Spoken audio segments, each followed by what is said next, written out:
Hi everyone, कैसे हो तुम सब। और अब हमारे सर पर तो बोर्ड आ चुके हैं, तो बाबा जी भी आ चुके हैं। बचे हुए हैं हमारे पास 4 महीने, तो इन 4 महीनों की स्ट्रेटेजी लेके बाबा जी आ गए हैं आपके पास। आपसे अब डेली के सिर्फ 90 मिनट मांगने वाला हूं और आपको क्या करना है, कैसे करना है और मिनिमम कितना करना है, ये सब बताने वाला हूं। चलिए शुरू करते हैं इस वीडियो को।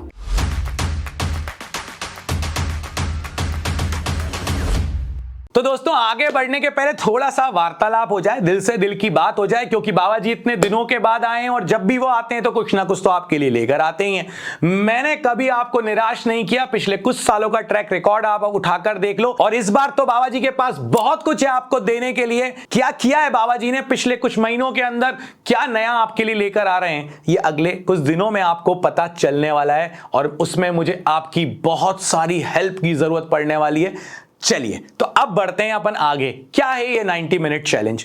अब मैं आपसे आज जो भी बताने वाला हूं इस 4 महीने की स्ट्रेटेजी में, इस 4 मंथ की स्ट्रेटेजी में, उसके लिए मुझे आपसे सिर्फ और सिर्फ 90 मिनट चाहिए। घड़ी में देख के 90 मिनट दो, 1 मिनट ज्यादा मत देना, मगर हां 1 मिनट कम भी मत देना। तो सबसे पहली बात होगी इस वीडियो के उस सेक्शन की तरफ कि क्या करना है।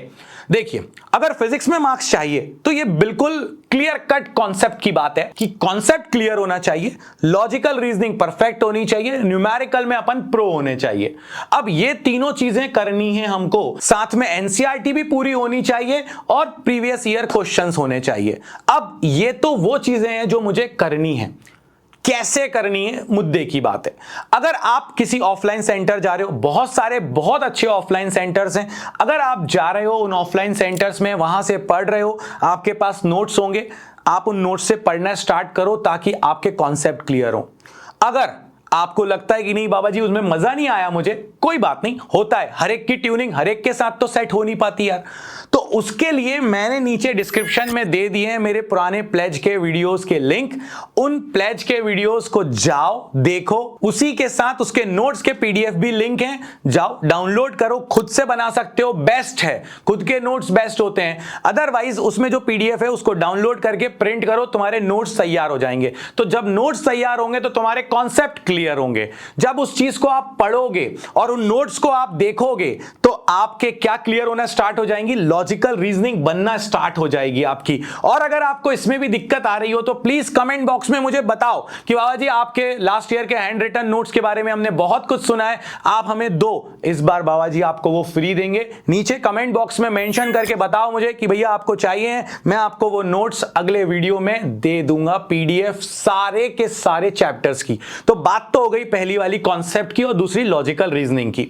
अब मुझे कैसे पता चलेगा कि मेरे न्यूमेरिकल अच्छे हैं कि नहीं। तो यार न्यूमेरिकल के लिए जो बेसिक रिक्वायरमेंट है ना अपने बोर्ड्स की अभी फिलहाल, वो मुझे एनसीईआरटी तो क्लियर करनी है, मतलब एनसीईआरटी मुझे आनी चाहिए। अब 2 तरह के स्टूडेंट्स होते हैं, एक जो कहते हैं मेरे पास सॉल्यूशन अवेलेबल है, मैं देखकर करता हूं और फिर चेक कर लेता हूं, उससे मेरा टाइम बच जाता है, मैं कंफर्टेबल भी हूं, गो अहेड विद दैट। क्योंकि तुम्हारा और मेरा, मतलब हमारा गोल बिल्कुल सेम है दोस्तों, तुम्हारे मार्क्स हमें दिलाने हैं, बस इससे ज्यादा और क्या गोल है हम सबका।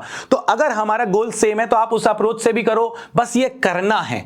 अदरवाइज जिन लोगों को दिक्कत है, तो मैंने कहा था ना बहुत सारे सरप्राइजेस हैं, तो उनमें से एक ये है कि अब आपको नेक्स्ट वीक से एनसीईआरटी के जो इंपॉर्टेंट क्वेश्चंस है उनके सॉल्यूशंस बाबा जी से मिलना शुरू हो जाएंगे इसी चैनल पर। तो इसीलिए स्टे ट्यून्ड, और अगर ट्यून नहीं रहे तो कुछ ना कुछ बहुत इंपॉर्टेंट मिस करने वाले हो। कैसे करना है का एक और बहुत इंपॉर्टेंट एलिमेंट है, और वो है कि मुझे ये कैसे पता चलेगा कि मुझे आ गया है।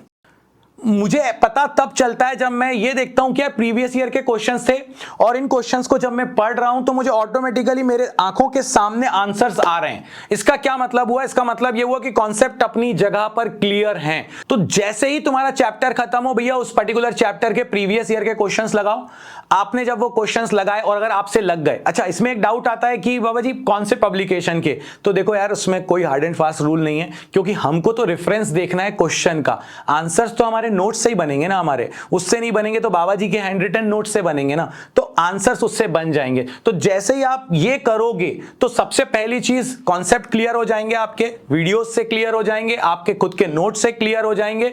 एनसीईआरटी करोगे तो न्यूमेरिकल की तरफ आप बहुत स्ट्रांग हो जाओगे, और जब पूरे पूरे नोट्स पढ़ोगे मेरे तो आपकी लॉजिकल रीजनिंग भी बिल्कुल प्रॉपर हो जाएगी, चकाचक हो जाएगी, अपनी प्रॉब्लम सॉल्व हो जाएगी और यही 95 प्लस मार्क्स लाने की एक बहुत बड़ी बूटी है, स्ट्रेटेजी है। अब बात करते हैं उस पार्ट की जिसमें अपन बात करेंगे कि क्या मिनिमम करना ही है। देखो यार, अब किसी को लगता है कि नहीं बाबा जी मुझे इतने ज्यादा की जरूरत नहीं है, 75 प्लस आ जाएंगे मैं बहुत खुश हूं, तो आप सिर्फ एनसीईआरटी लगा लो और प्रीवियस ईयर कर लेना। प्रीवियस ईयर में भी लास्ट के 3 से 4 साल के मिनिमम कर जाना, आपका वो काम हो जाएगा। इतना मिनिमम तो आपको करना ही करना है, इससे ज्यादा आलस नहीं भाई नहीं।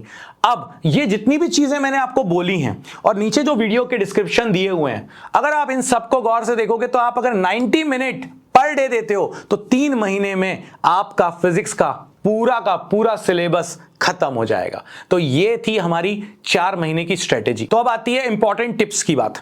तो सबसे इंपॉर्टेंट टिप ये है कि अब जो हमारे प्री बोर्ड्स आ रहे हैं उनको मिस कोई नहीं करेगा। कोई भी ये मत कहो कि हम प्री बोर्ड नहीं दे रहे हैं, हमारी प्रिपरेशन नहीं है। अरे जितनी प्रिपरेशन है उतनी प्रिपरेशन के साथ प्री बोर्ड दो, क्योंकि धीरे धीरे कॉन्फिडेंस आता है। एकदम से हम कॉन्फिडेंस नहीं ला पाएंगे, धीरे धीरे कॉन्फिडेंस आएगा। आप 4 चैप्टर पढ़कर गए, उन 4 चैप्टरों के क्वेश्चन को किया, काम हो जाएगा। कुछ कॉन्फिडेंस आएगा कि हाँ 4 मेरे बहुत स्ट्रांग है, अब मुझे अगले 10 पर या अगले 9 पर मुझे काम करना है। दूसरी इंपॉर्टेंट टिप, टाइम टेबल पर जरूर काम करना है। टाइम मैनेजमेंट ही की होता है सक्सेस का यार।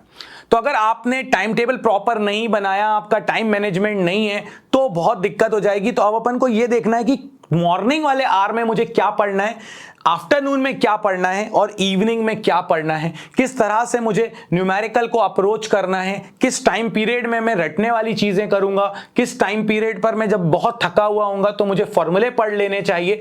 इन टाइम टेबल पर काम करना अभी से स्टार्ट कर दो। अगर कोई डाउट है, कुछ है, तो नीचे कमेंट बॉक्स में मेंशन करो, मैं इस पर भी आपको एक पर्टिकुलर वीडियो दे दूंगा ताकि आपको टाइम मैनेज करने में कोई दिक्कत ना आए। और सबसे लास्ट और सबसे इंपॉर्टेंट बात, ऐसे लोगों से दूरी बना के रखो जो आपसे ये कहते हैं तूने ये पढ़ा क्या, अरे तूने ये पढ़ा क्या, अरे तूने ये पढ़ा क्या, क्योंकि ये खुद कुछ नहीं पढ़ते मगर दुनिया के लोगों को टेंशन देने का काम जरूर करते हैं। ऐसे लोगों से बचने का मेरे पास एक बहुत बढ़िया रास्ता था। मैं भी ना एक आउट ऑफ सिलेबस चीज अपने पास रखता था। जैसे ही किसी ने मुझसे कहा क्यों तूने ये पढ़ा क्या, मैं उससे कहता था भाई तूने ये पढ़ा क्या, अगर तूने ये नहीं पढ़ा ना ये इस बार के पेपर में आ रहा है। तो जो आपको टेंशन देने आया था वो खुद ही टेंशन लेके चला गया और वो ढूंढता रहेगा ये है कहां पे भाई, ये कब आया था। तो इसीलिए टेंशन लेने का नहीं है, दुनिया को टेंशन देने का है। और हम दे भी क्यों टेंशन यार, टेंशन की कोई आवश्यकता ही नहीं है। सिंपली जो चीजें चल रही हैं उन चीजों को करते रहो। और जो मैंने आपको बूटी दी है, जो मैंने आपको स्ट्रेटेजी दी है और जितने वीडियोस की लिंक मैंने आपको नीचे डिस्क्रिप्शन में दी हुई है उनको गो थ्रू हो जाओ, आपकी प्रॉब्लम सॉल्व हो जाएगी। तो ऐसी और जितनी भी प्रॉब्लम्स हैं कमेंट बॉक्स में बताओ, सॉल्यूशन करने के लिए आपका बाबा यहां पर आपके साथ हैं। मिलते हैं नेक्स्ट वीडियो में, तब तक के लिए बाबा जी की तरफ से जय हो।